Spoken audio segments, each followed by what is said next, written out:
Everyone இப்போ நம்ம எக்ஸல்ல for example இந்த கரண்ட் டேட் இருக்கு, இந்த வருஷத்துல எவ்வளவு கம்ப்ளீட் ஆயிருக்கு, எவ்வளவு ரிமைனிங் இருக்குன்றத பார்க்கலாம். பர்சன்டேஜ் ஃபார் எக்ஸாம்பிள் கம்ப்ளீட்டட் அந்த காலம்ல equal to year fraction function, year fraction அதில் ஸ்டார்ட் டேட் ஆர்குமெண்ட்ல டேட் ஃபங்க்ஷன் எடுத்துக்கலாம், டேட் ஃபங்க்ஷன் அதில் இயர் ஆர்குமெண்ட்ல இயர் ஃபங்க்ஷன் எடுத்துக்கலாம்.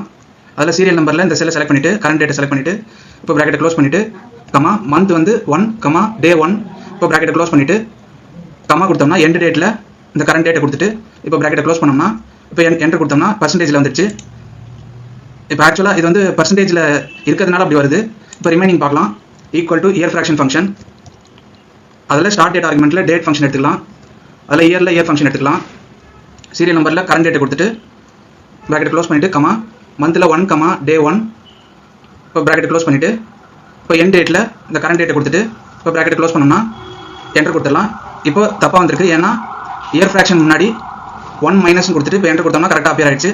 36% கம்ப்ளீட் ஆயிருக்கு, ரிமைனிங் 64% கம்ப்ளீட் ஆயிருக்கு. 64 + 36 100%. இந்த மாதிரி நம்ம கொண்டு வரலாம். தேங்க்யூ ஃபார் வாட்சிங்.